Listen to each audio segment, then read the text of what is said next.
You got to come back like Jimmy Fallon on Saturday Night Live, coming back on FM radio. Then we're back. Radio. But he gets into the microphone. Right. We're black. All right, here we go. And 3, 2, 1.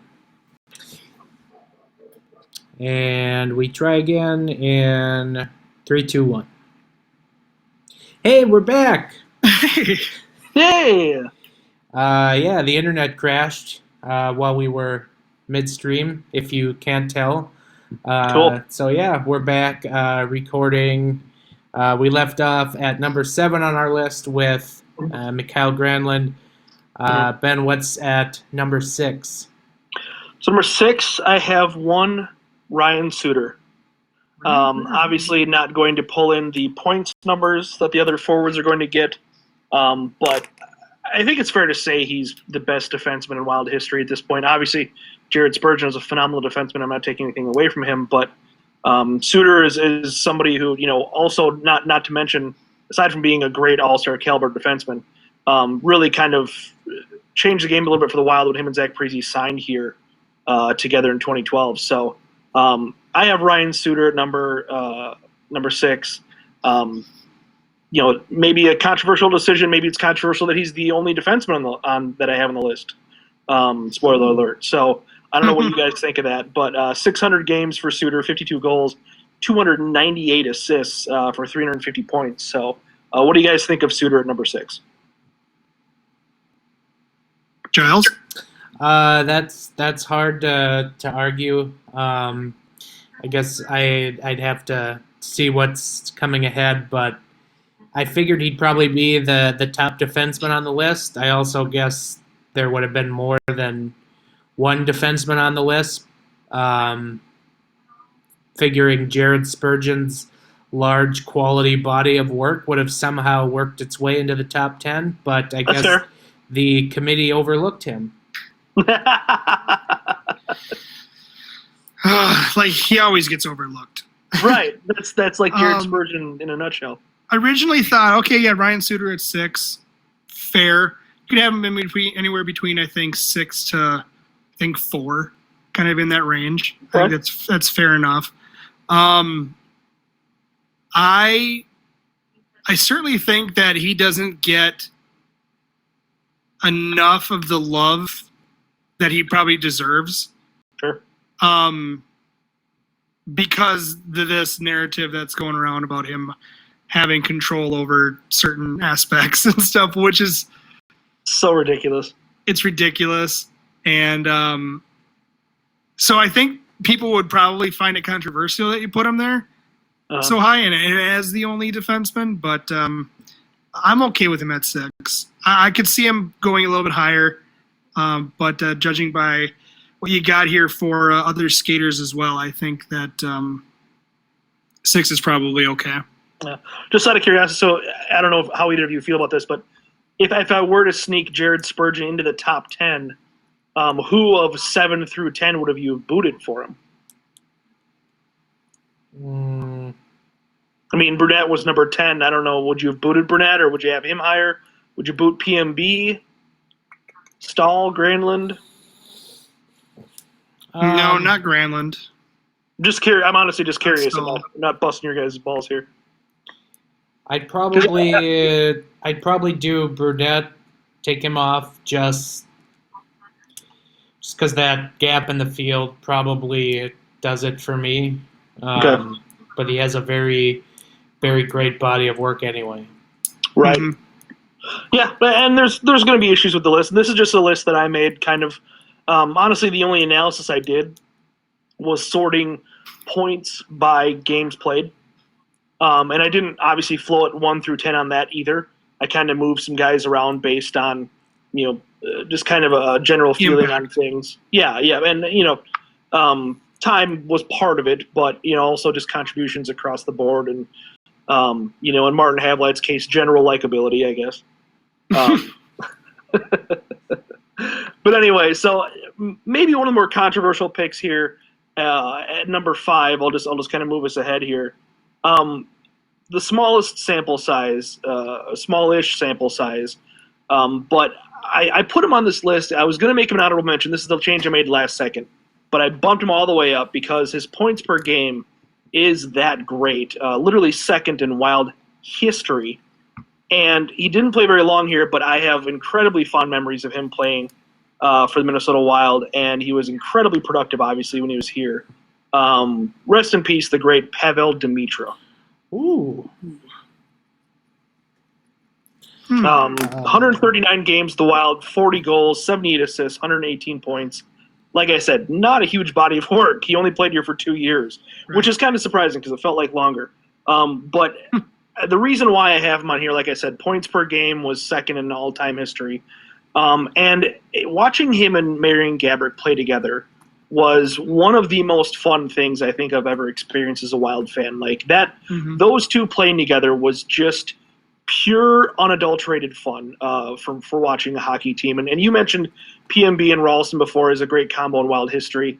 I think if you're making combinations that played on a line together for a long time in Wild history, I think Demitra and Gaborik have to be number one because they were so prolific. They were so much fun to watch. You could tell they really liked each other. They're countrymen, obviously. So that was a big part of it. But that's why I have Demitra all the way up here at number 5.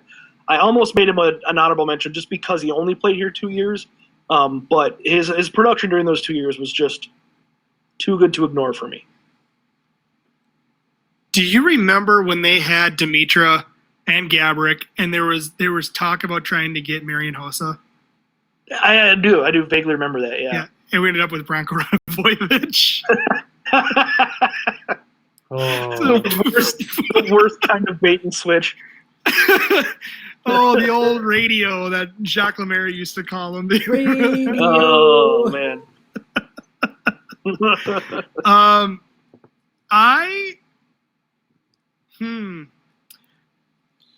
I see where you're going there. Actually, when you said rest in peace, I was expecting Sergei Zholtak to come out of your mouth.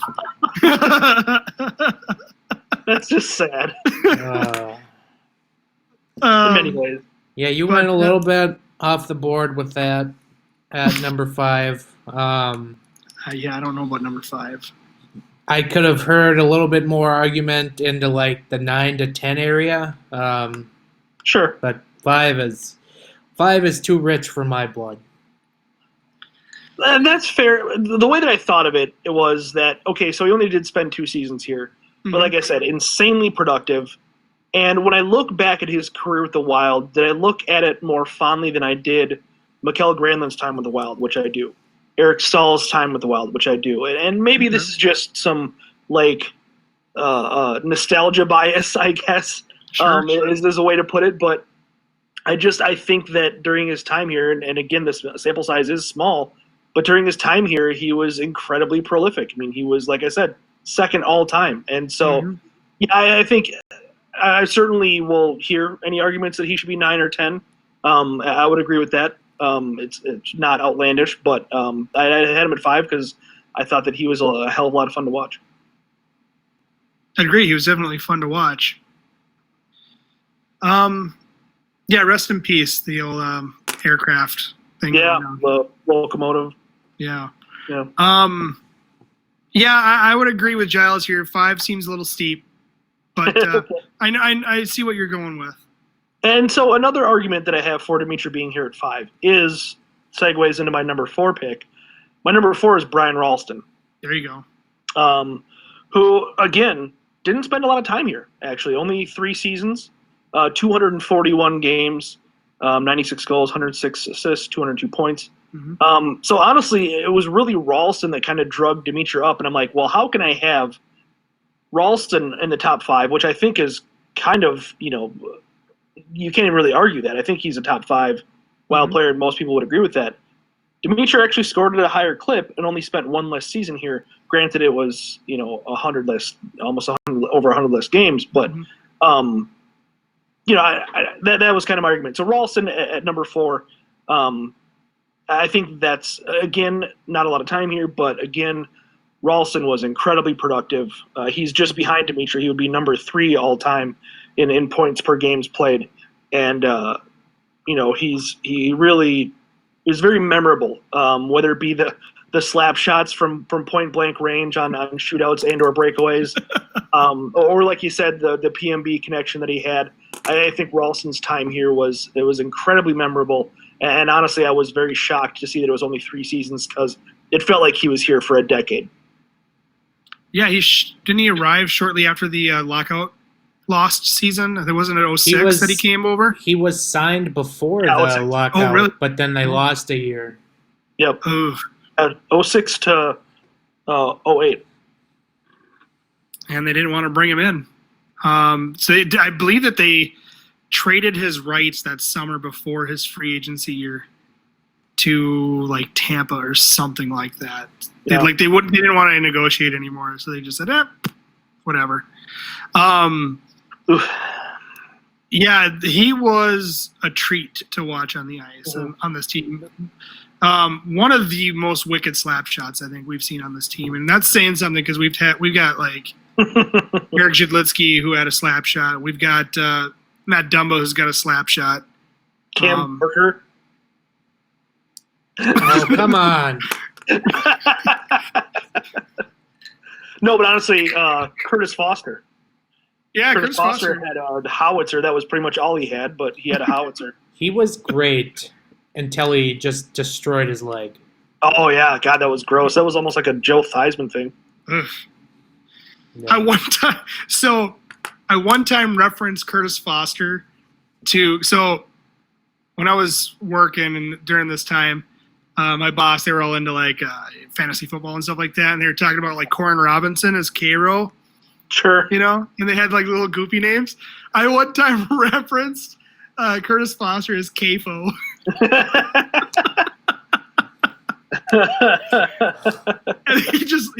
they just laughed. I mean, I never use that reference ever again.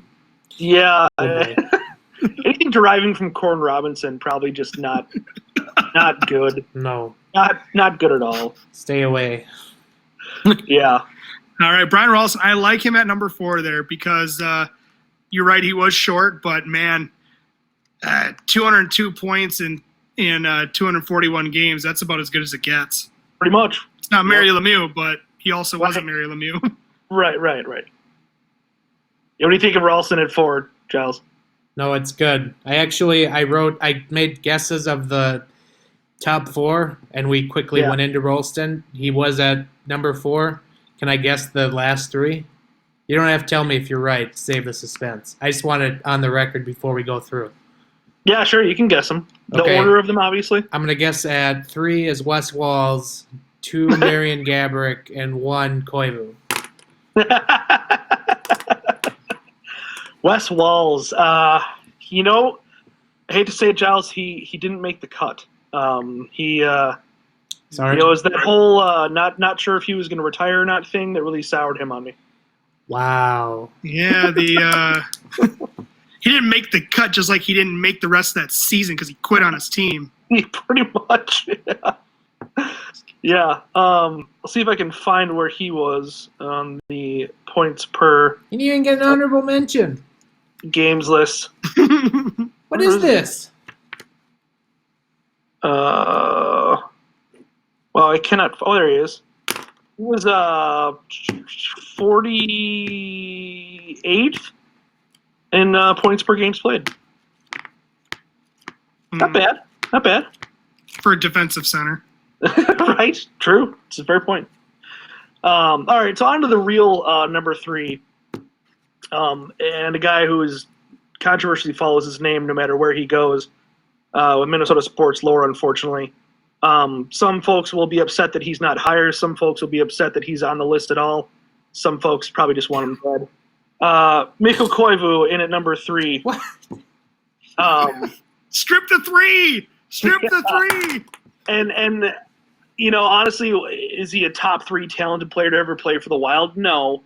But it's kind of the Nicholas Backstrom effect where longevity, in his case, Koivu's case especially, his longevity is just so incredible. And the fact that he's been the captain for, roughly a decade and change here. So that's a huge part of it. 1,028 games for Koivu. 205 goals, 504 assists, 709 points. The latter two Minnesota Wild records. So, big props to Koivu, and obviously it kind of seems like, unfortunately, we may have seen the last of Mikko Koivu, and we don't really think about that when this whole season got shut down. But it's very possible we will never see Mikko Koivu play in a Wild sweater again. So, what do you guys think of Koivu at number 3? Does that do his career justice with the Wild? Should he be number 1 given all of those accolades? Should he be lower given the fact that other guys beneath him were maybe a little more talented and prolific during their time here? First of all, I had to look up the player that I omitted from my last guess. And yeah, that's on you, Giles. That's why I started laughing during the middle of it. Okay. Yeah, I have to say that I'd probably put him at 1. Okay. That might push people the wrong way, but yeah, I keep going back to just like the peak years that he had when he had literal anchors for his wingers, and he still somehow nearly hit 80 points that one year. That should show you that he, at his peak, was a tremendous talent, and obviously through the years has been able to maintain his status as one of the best defensive centers in hockey. And, just the fact that he had captained the team for so long and all this and that, like, it just seems like he should be at number 1 because he's a shoo-in to have his number retired. I'm actually going to say I agree with Ben on this at number 3. When you look at the two players that you can put above him there. Right. And not Wes Wallace. No. Aaron Gaby, right? Oh, God. It's a shame that his career, the season was cut short because he's about 94 some or 96 points or penalty minutes shy of Matt Johnson for the franchise lead. I'm just kidding. I'm not kidding about that because that's actually true. But this is kind of funny that he's been here for so long that he caught up to right. guys who are getting 5 minutes at a clip every time they play. No, but Mikko Koivu certainly deserves to be in the top 3, I think. When he was in his prime, and we kind of saw a little bit of vintage Koivu after the trade deadline, even this season, I think you really saw a really improved Koivu player out there because he was one really good defensively, but you also saw like one thing Koivu was really, really, really good at was passing. Guy was a really great passer, and he made a couple passes to Fiala and to Ryan Donato on his line when they were out there just making the defense, turning defense into offense. Like, he was really, really good, and that's one thing that he always seemed to be able to do. Now, we talked about his defense ability. That 16-17 season, he was on a line with Jason Zucker and Mikhail Granlund, and they were together for a very long time.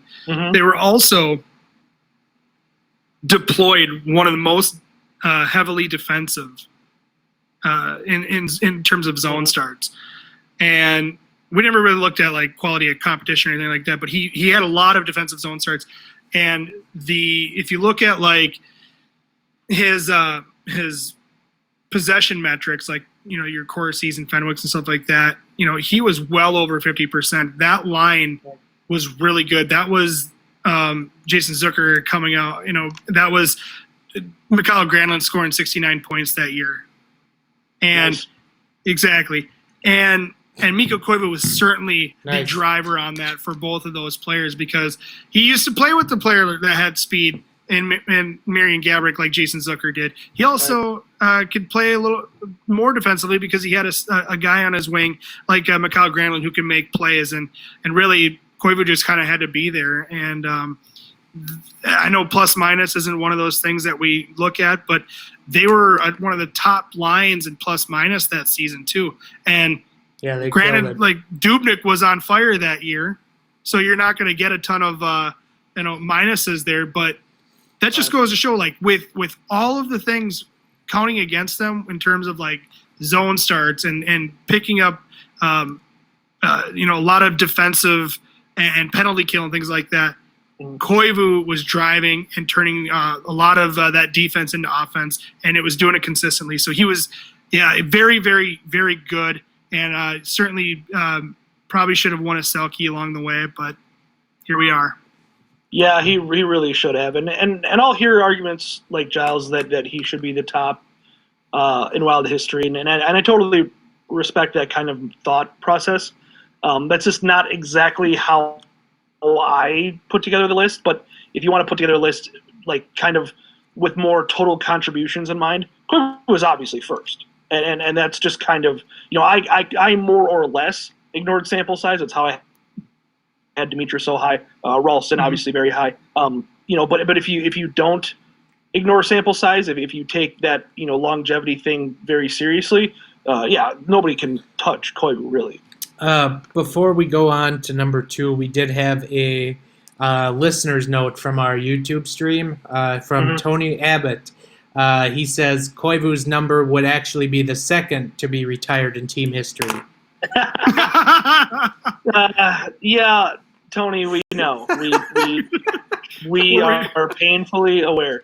So I think we talked about this all the time. we talked about this. I think it was on our show, Giles, probably weeks ago at this point. But we had the debate of retiring his number or not. And I think that, unfortunately his case is kind of borderline. Mm-hmm. There's a lot of people out there that don't think it should be. There's a lot of people up to us. It's number 9. I mean, just, and get rid of the silliness that is Wild fans number 1 and replace it with a Koivu and use that as your leverage. Say, hey, we wanted to retire Koivu's number, so we're just going to take down this other banner, and that's how we're going to make room. And I think everybody should be on board with that, regardless of what you think of Koivu. I agree. Yes, everything. See? Everything you just said, including the gaps where I couldn't hear what you just said. It's a crowd-pleasing solution, is what I'm saying. Anyway, on to the list. Coming in at number 2, the guy that Giles forgot, Zach Parise. That's where I was going to go with it. Yeah, Zach Parise at number 2, 513 games, 192 goals, 190 assists, 382 points. Kind of along the same lines with Suter, where him signing here, those two signing here was really a game changer, not just for the Wild, but I feel like a little bit for Minnesota sports. We've talked about this before, but Minnesota sports have never had a top free agent sign here before. And if it was going to happen in any league, it would happen in the NHL, of course. But that was really something that I did not believe it. I did not believe it was going to happen. I did not even believe it as a possibility, as a shred of a possibility, until the ink was dry on the damn contracts. Like, it was something that, the Minnesota sports in me, this would not allow it to be a probability in my mind until it really actually happened. And Parise and Suter are obviously, they changed the game. They very much changed the game for Minnesota sports. And it helps that both of them have been very productive. Parise is in the top 5-ish, just outside the top 5 actually on points per game. But has dealt a lot of injuries, and obviously there's still a lot of contract to go, unfortunately. But I think he's been worth the investment so far. So far, it being the operative phrase there. Yeah, you're not wrong. I'm gonna point back to a conversation my co-host Tony Abbott and I had on either Locked On Wild or our now defunct 10K Rinks Radio. But we talked about Zach Parise and that, his goals per 60 or points per game would average out. Like if he had a full 82-game season in each one of his seasons, he would have been a 30-goal scorer in pretty much, or at least 28, 29 goals. And some seasons he had, 30, 31, 32, 33. So he was remarkably consistent during that time. The tear that he went on after he got back from his back surgery was amazing. Right? I mean, it was one of those tears that you don't really see too often in sports. Kind of like the Kevin Fiala tear, actually. And so Parise transformed this franchise into a legitimate contender. They certainly should have done more around him. I think they banked a lot on the prospects that they had drafted and decided to kind of go with that. But that's not Parise's fault. He's been remarkably consistent, and as well as Suter has been remarkably consistent. And that's not Parise and Suter's fault. They signed the deal that they were given, and the CBA changed after that. And it's one of those things that you can't fault the player for getting their due. And I think he's completely provided what you needed to provide. Yeah, they were free agents. Like people act like the Parise and Suter contracts were so abysmal, not remembering the fact that they didn't have to sign here, and like insinuating that they should have taken some kind of weird hometown discount as players who never played here before. Well, they kind of did. Well, I mean, but even more so. You know what I mean? Well, like they shouldn't have taken so much term or whatever. It's just it's weird to think of nowadays. Like, here we are 8 years later. It's weird to think of that. Think about the teams that the Wild beat to sign these guys. I mean, Pittsburgh, I think, had an interest in Parise. I know Detroit had an interest in Suter, and that was when Detroit was still, in their playoff run. Clinging. They weren't. Yeah, they weren't. A past thought. And dumpster fire. Yeah. Chicago, I thought, might have had interest in there, I believe. There's another team that I'm forgetting. There were prominent teams that were in the chase. And I think the Kings were, if I remember. Yeah, I feel like the Kings were part of that. And again, that was when the Kings were, gods. Right. Yeah, absolutely. I agree with Parise too, though. Yeah. It's fair. All right. So on to number one, pretty obvious. Yeah. At this point. Marian Gaborik. Yeah. 8 seasons, 502 games, 219 goals, 218 assists, 437 points. Like I said, the one metric I did kind of look at was points per game. He is tops in Wild history at .87. So essentially, 0.87 points per game played with the Wild, which is just kind of a downright silly number. And, obviously didn't have the longevity with the team that Koivu had. But, when we talked about some players earlier in the list that were a lot of fun to watch, I think it's kind of a slam dunk that Marian Gaborik was the most fun Wild player to watch. With all due respect to Zach Parise, he's a great player and a talented player. Marian Gaborik was just a pile of fun to watch. He was so fast and so skilled, and he wasn't going to score you a whole lot of greasy goals, but he was going to score you a whole lot of pretty ones. So that's a huge reason why I have him at number one. I think he still is kind of the guy that I think of when I think of Wild forwards. I think the list starts with him. So, Giles, you said Koivu number one. Obviously, this list doesn't really kind of line up with your thought process. What did you think of? What do you think of Gaborik at one? Well, there's a good argument for Marian Gaborik to be number one. I mean, he was the original draft pick of this team. He's been really their only notorious goal scorer this team has had in their history. until what we would hope Kevin Fiala is becoming here late in this last season. Really just an electric player who could turn something into nothing. And I can say that just being at the game where the guy scored 5 goals. I mean, so many of them just kind of came out of nowhere. Mm-hmm. I will say, since you are putting out per game metrics and junk, he also does lead Wild history in groin injuries per game. Oh, the glass groin himself. Oh, sadness. Yeah. Another. What's great? Go ahead, Joe. I was gonna say another kind of what if, and that's not to say that Marian Gaborik did not have a solid career here in Minnesota, but he also had a coach that suppressed, I think, his value and his ability a lot. Sure. And what if Gaborik played under Boudreau? Oh man. Oh. He would have hit. I mean, 50 goals was like a target for Marian Gaborik for that just gave many me a years. sensation.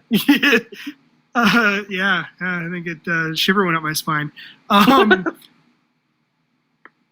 50 goals was a target for Marian Gaborik for a lot of years, and he got close a couple times in the 40s, but he always seemed to miss out. Whether and I'm just wondering, like, what if he had a coach that just absolutely unleashed him? Right. I thought, like I said, Brunette was a very good player for him, especially in the early years in the 01 to like 04, 05 season, I think. The one that right before the lockout, like that was really, really good. Dimitra was great with him.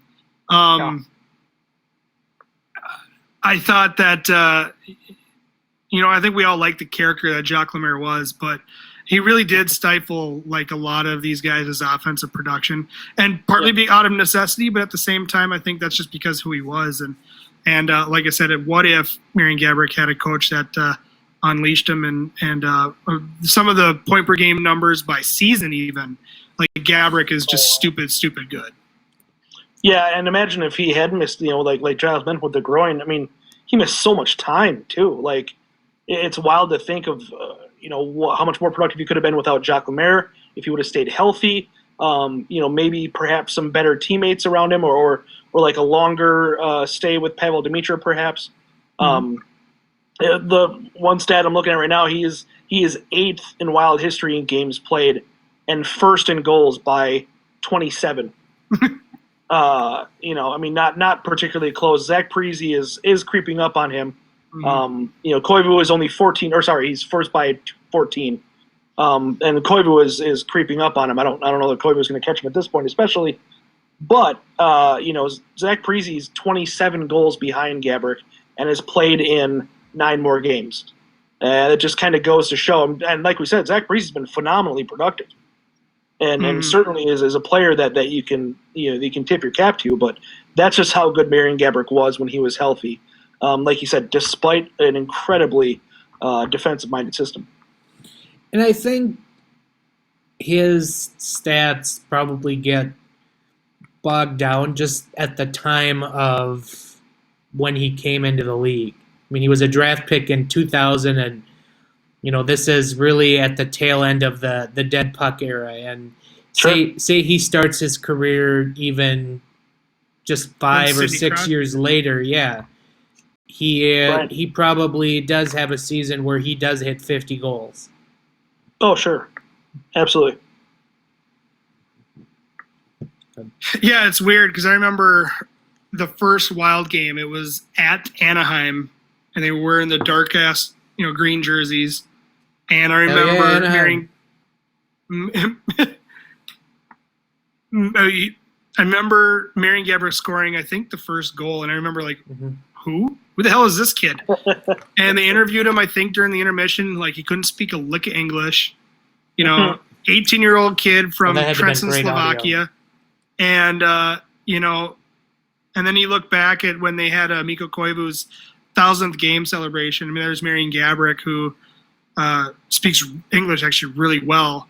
And, here he is, he's celebrated as one of the greats of the Minnesota Wild. It was it's kind of crazy how time flies, and it's like you miss miss those players. And I know that we were frustrated with some of the injuries and the groin injuries that has seemingly always happened, or the hip flexors and stuff. Mm-hmm. But as time passes, you realize like you probably should have appreciated what he had here when he was here, because he was the best thing that this team has probably seen in terms of a goal scorer / playmaker. And there hasn't really been much close. Right. Yeah, it really hasn't been. No, not at all. No. Well, so that's this, guys. What do you guys think overall? I know you both kind of maybe poo-pooed Dimitra a little bit at number 5, but what do you think of the list on the whole? I mean, the list is about as you would expect. I mean, there's obviously going to be disagreements and subbing a player here and there, but I think for the most part, you have your 6, 7, even maybe an 8 players who probably do stand out and are kind of automatics on this list, even if I don't forget them.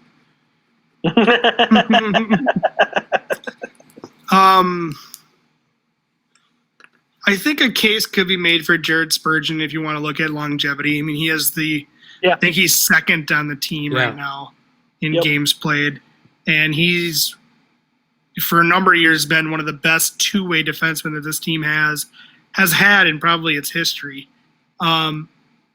His numbers aren't necessarily eye-popping, but when you know what you've seen on the ice in terms of impact, like, he absolutely is worthy of probably cracking into this top 10. Sure. Yeah. So. Yeah, no, I think that's fair. And it was tough. I felt like, the couple of honorable mentions I threw out there, Palmer and Havlat and, even Fiala are guys that are kind of easy to not include. But it would be a lot tougher for me to boot somebody kind of using the criteria that I was using, where it was points per game and kind of just an overall, fun factor, I guess, was one way to look at it. It was tough to boot a guy like Brunette, a guy like PMB, even Eric Stahl, Mikkel Granlund, those guys I had lower on the list. It's tough to boot one of those for Jared Spurgeon, who has been phenomenal, but obviously not hyper productive as a defenseman. But there's obviously some case to be made that he's been so good defensively too that he doesn't need to produce. Kind of like Ryan Suter, and who I did include. So, where'd you have Vanek captain? Funny enough, he was just outside the top 10 in points per games. Yeah, 93 points in 2 seasons over 154 games. So yeah, he was. Let me see if I can find this here. Yeah, he was somewhere. Let me. So he would have been 15th in team history in points per game. That's not bad.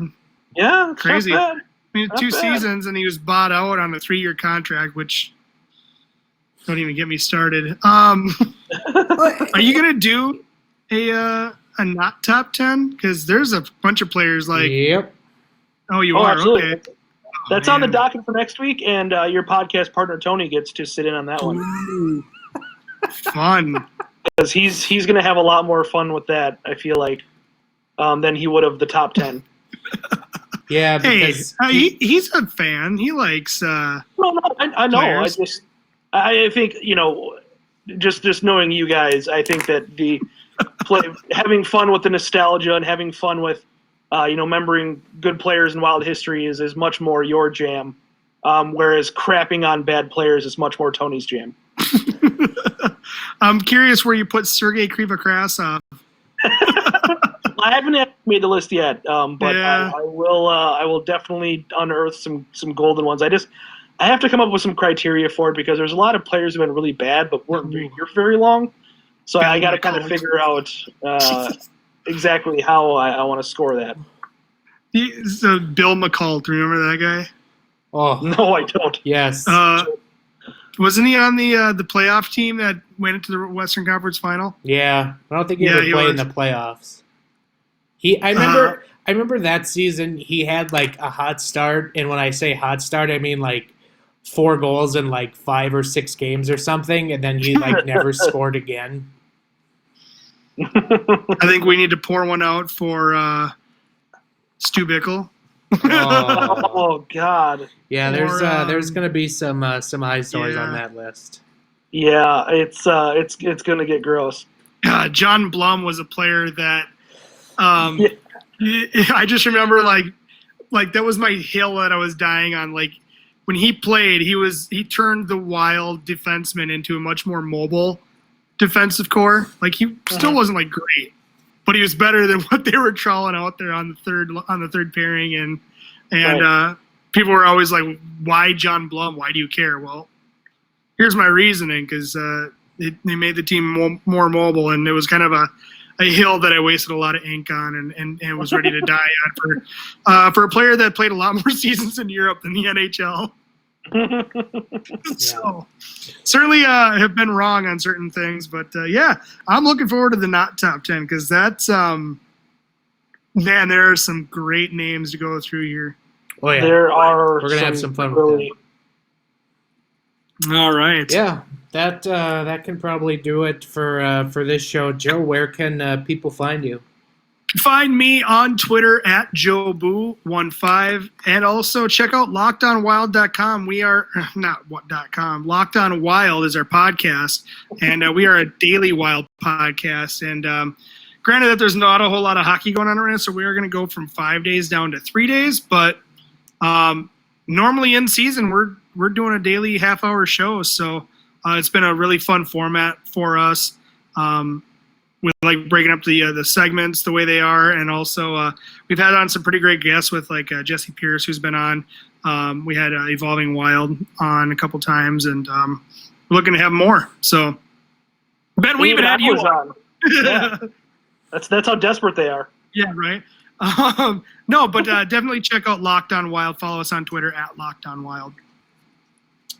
And Ben, you can just tell people where you're at now. I'm still hiding away my basement. We see that. I'm at Ben Remington on the Twitters, trying to survive this whole ordeal day by day, and you can't find me anywhere else because I'm busy getting drooled on and screamed at. All of which by me. Yeah, mostly by Giles and Roz. Yeah. Yeah, you can find me on Twitter at Giles Farrell, and the podcast Twitter is at GATG Wild Podcast. Subscribe on whatever platform you so listen to podcasts on, and if you listen on iTunes, drop us a rating. Also check out zonecoverage.com, where at some point I will come out of hibernation and write something again. Yeah. Maybe I will too. Yeah. It's tough when there's no hockey. Yeah, I hear you. Yeah, so that will do it for us this week. Stay safe, stay home, stay quarantined, and we'll be back again next week. Later. Yep. Tom's going to watch this and then fire me. I mean, I feel like I toe the company line every week.